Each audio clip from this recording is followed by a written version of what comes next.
नॉर्सेट 10 को बचे हुए 6 महीने, अप्रॉक्सिमेटली 6 महीने। और इस 6 महीने में अगर आपको लगता होगा कि आपके पास भरपूर समय है, बहुत ज़्यादा समय है, तो आप कहीं न कहीं डिल्यूज़न में, आप कहीं न कहीं मूर्खता कर रहे हैं। Do not do it.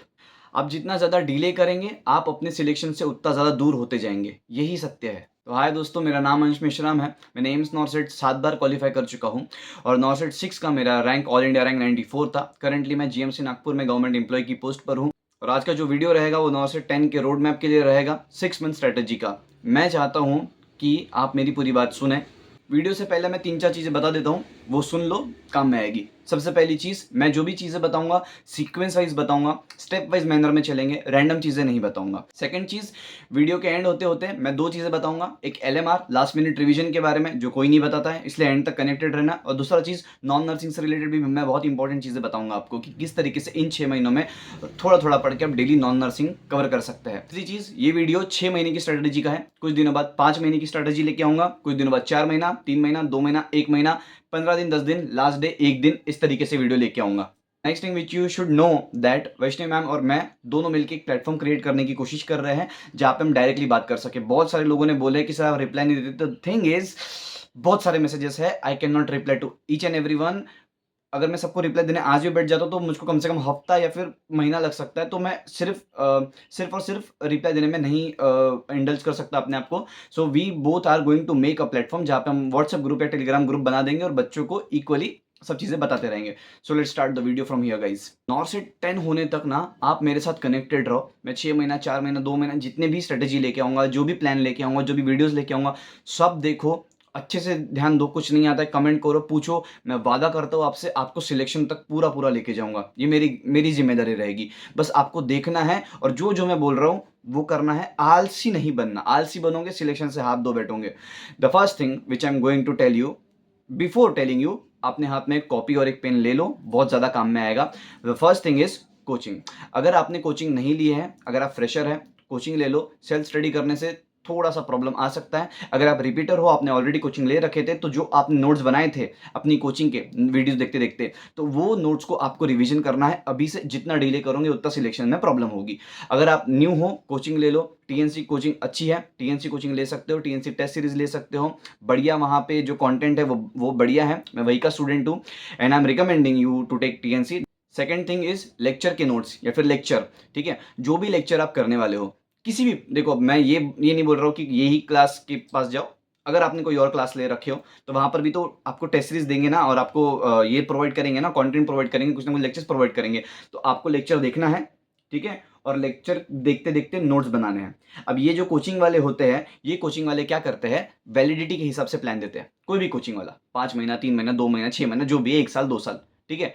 अब जब तुमने ये वीडियो देखे और तुमने नोट्स बनाए, तो तुमको कुछ प्रॉब्लम आ रही होगी, तो तुम वापस से वीडियो नहीं देख सकते, क्योंकि हो सकता है कि उसकी वैलिडिटी एक्सपायर हो गई हो।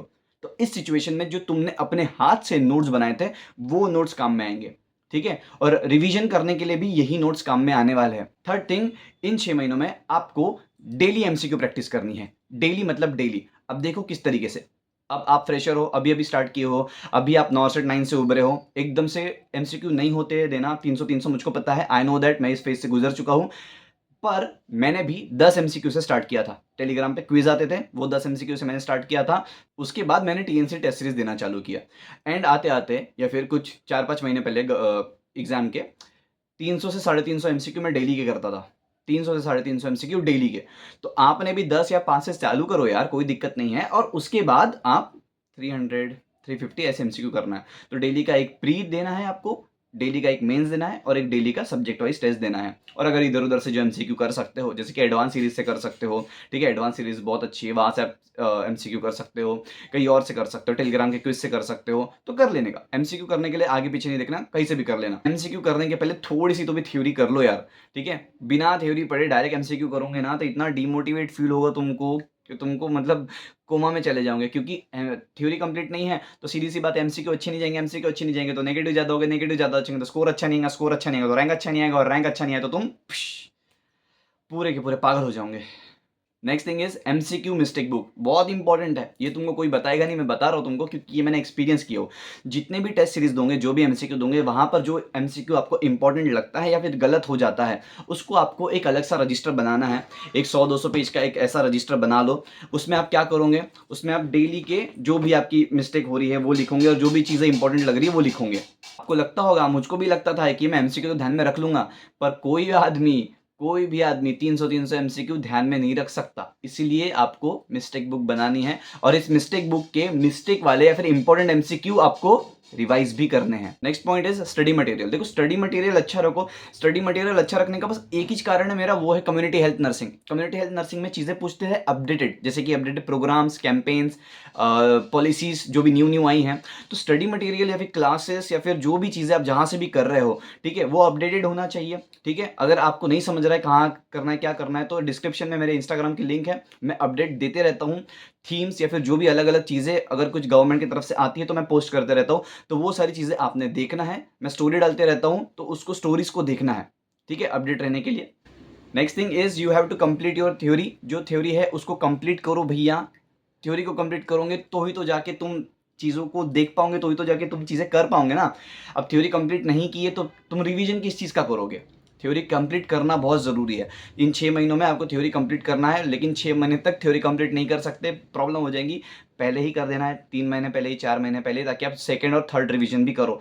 मैं बता रहा हूँ आपको इन 6 महीनों में जो रिपीटर्स है जिन्होंने नॉर्सेट 9 दिए थे, आपको कम से कम 3 बार रिवीजन करना है, कम से कम। पहला रिवीजन बहुत अच्छा, दूसरा revision okay okay, third revision superficial, पहला रिवीजन बहुत अच्छा होना चाहिए। Next point and very important point is daily revision. मैं सिर्फ रिवीजन नहीं बोल रहा हूँ, I am talking about daily revision. अगर आप डेली रिवीजन नहीं कर सकते ना, तो आपका सिलेक्शन होना बहुत ही ज़्यादा प्रॉब्लम हो सकता है। यही चीज़ मेरे साथ हुई है, क्योंकि मैं जॉब पे हूँ, घर के काम है और बहुत अलग अलग तरीके की चीज़ें हैं, तो मैं डेली रिवीजन नहीं कर पा रहा था, और इसी चीज़ की वजह से लास्ट महीने में मैंने थोड़ा सा पढ़ा तो उसमें प्रॉब्लम हो गई, तो मैं 4000 रैंक लेके बैठा हूँ। तो मेरे जैसी हालत आपकी नहीं होनी चाहिए। मैं अपनी गलतियों से आपको समझा रहा हूँ, यू हैव टू अंडरस्टैंड। आज अगर मैं कर रहा हूँ लेक्चर, तो पुराना लेक्चर जो मैंने किया है उसको रिवीजन तो करूंगा ना। आज अगर मैं नया चीज़ लेके बैठा हूँ लेक्चर करके या फिर नोट्स लेके, तो पुराने नोट्स मैंने जो किया उसको एक बार देखने में क्या दिक्कत है। Next thing is PYQ। मैं तुमको अभी बता रहा हूँ, ये सब लोग नहीं बताते हैं, ये बहुत अंदर की चीज़ें बता रहा हूँ मैं तुमको, सब लोग छुपाते हैं। I am just telling you the truth. PYQ करना है, previous year question. Previous year question में से बहुत सारे क्वेश्चन फंसते हैं, सच्ची बता रहा हूँ। तुम कोई भी PYQ उठा के देख लो, ठीक है, और नॉर्सेट 10 में उसमें से कोई ना कोई MCQ एज इट इज आएगा ही आएगा। इसलिए PYQ करना बहुत ज़रूरी है। PYQ करने से आपको आपके मार्क्स अच्छे बढ़ते हैं। दूसरा चीज़, आपको एक नॉलेज आ जाता है, एक आइडिया आ जाता है, कल्पना आ जाती है कि MCQ किस तरीके से एम्स पूछ सकता है। मैंने तो बहुत सारे PYQ करके रखा हूँ। मैं हाथ जोड़ता हूँ, अगर PYQ करोगे तो ऑथेंटिक सोर्स से करना। ऑथेंटिक यानी कि अच्छे सोर्स से करना, बढ़िया सोर्स से करना, क्योंकि पेपर कुछ और होता है और यूट्यूब पे आते आते कुछ और हो जाता है। इसीलिए अच्छे सोर्स से करना, I am requesting you.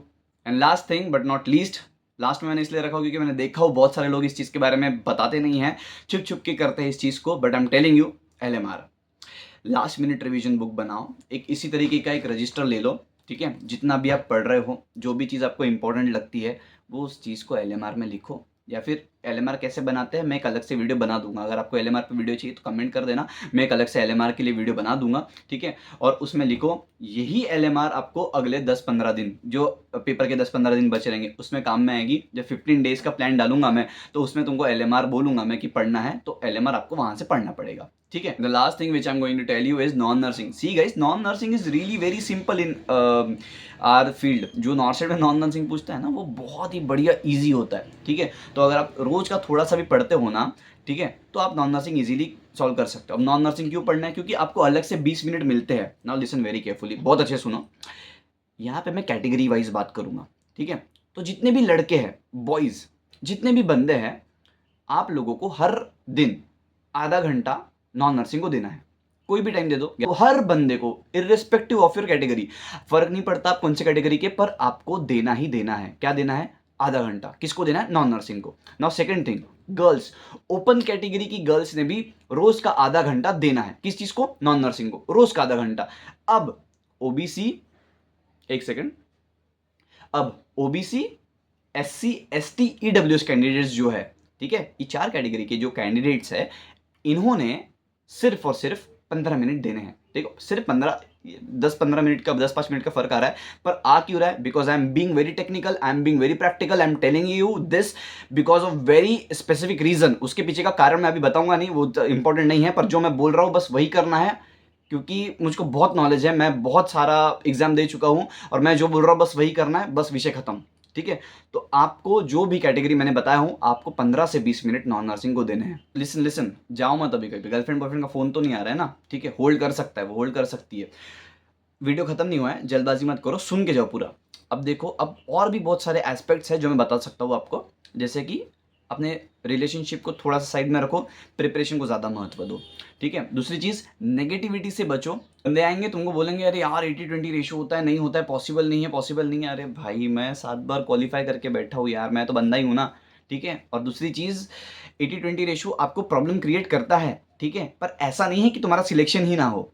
Possible होता है तो रोज़ का 10-12 घंटे पढ़ो। आगे अपन इसको बढ़ाएंगे, मैं जब नेक्स्ट प्लान्स लेके आऊँगा तब आपको बताऊँगा बढ़ाने के लिए। उसके अलावा डिसिप्लिन रहो, कंसिस्टेंट रहो। रोज़ का अगर आपने टारगेट सेट किया, वो टारगेट जब तक कंप्लीट नहीं होता है तब तक सोना नहीं है, खाना नहीं है। ठीक है, इसका ये मतलब नहीं है कि आपको अपने हेल्थ पे ध्यान नहीं देना है, हेल्थ पर भी ध्यान देना है। इन 6 महीनों में अच्छे से रहना है। इसका ये मतलब नहीं कि अपने प्रे नहीं करना है, भगवान के पास नहीं जाना है बिल्कुल अच्छी तरीके से प्रभु का नाम लो, उनका नाम लेके ही चीज़ों की शुरुआत करो। स्क्रीन टाइम थोड़ी सी कम कर दो। अगर आप इंस्टाग्राम में फिर कोई और व्हाट्सएप वगैरह फालतू की चैट, किसी लड़कियों से चैट वगैरह करते रहते हैं, तो वो थोड़ा सा कम कर दो, उसमें टाइम बहुत वेस्ट होता है। सेकंड चीज़, अगर आप अडल्ट, जो बॉयज़ हैं मेरे उनके लिए बोल रहा हूँ, अगर आप अडल्ट चीज़ों में इंडल्ज है, जो कि नहीं रहना चाहिए आपने, तो अगर मैं ज़्यादा इसको बात नहीं करूँगा, 1 सेकंड, अगर आप अडल्ट चीज़ों में हैं तो उसको कम कर दो या फिर बंद ही कर दो 6 महीने के लिए प्रिपरेशन के लिए।